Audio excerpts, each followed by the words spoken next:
Luces, cameros, acción.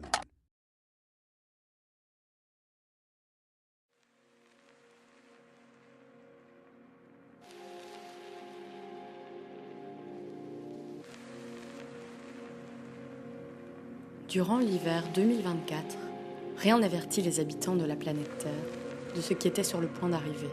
Une invasion de mauvaises herbes prit le contrôle de la planète du jour au lendemain.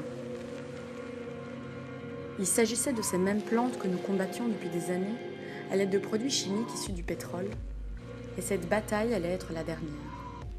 Les humains ne le savaient pas, mais contrairement à ce qu'ils pensaient depuis des années, ils étaient en train de perdre cette guerre. Cette ultime bataille allait être fulminante. Les plantes improductives développèrent une forte tolérance aux substances utilisées par les humains. L'omniprésence de radiations et de résidus radioactifs non contrôlés poussèrent encore plus loin ces améliorations. Rapidement, les villes s'effondrèrent du fait de leur grande capacité à se multiplier. Les humains, incrédules, commencèrent à abandonner les agglomérations, laissant tout derrière eux, à la recherche d'endroits sûrs. Rapidement, ils comprirent que ce qu'ils appelaient civilisation était devenu une gêne. Elles étaient incontrôlables et rapidement on les vit croître à une telle vitesse que même nos meilleures machines étaient incapables de les éradiquer.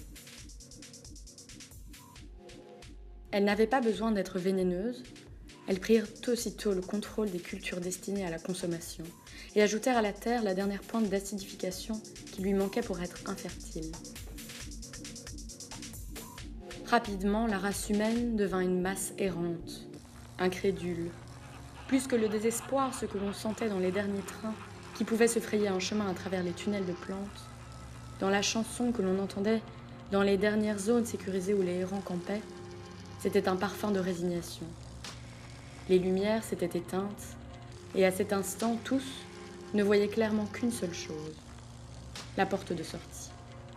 Rapidement, les humains regroupés surent entrevoir la raison pour laquelle la nature les encerclait. S'ils ne l'empêchaient pas, elle finirait par les engloutir. Les plus judicieux comprirent qu'ils devaient fuir vers des endroits où les traitements agressifs contre les champs n'avaient jamais été utilisés. Les anciens pays sous-développés. Mais ces derniers, craignant que les habitants des pays technicisés ne transportent des spores ou des semences au moment d'entrer sur leur continent, prirent rapidement une décision radicale, qui fut la seule qui, aussi difficile soit-elle, garantit la survie de l'espèce humaine. Une décision cruelle, comme celle que prend la nature. Une décision logique qui permit à la vie de poursuivre son chemin et qui permit à la mort de camper à ses aises. La manière impitoyable et plus silente de surgir des plantes effaça progressivement toute empreinte de ce qui était connu comme civilisation. De grandes plaies de mer la terre se fermèrent, à son grand plaisir.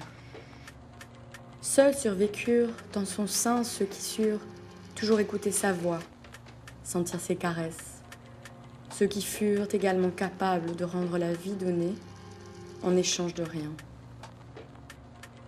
Rapidement, l'équilibre se propagea, tel que cela aurait dû s'être produit dès le début. Peut-être que les hommes justes devaient être témoins de la punition de tous les autres, pour comprendre dorénavant que le plus insensé en ce monde est de vivre en tournant le dos à la vie.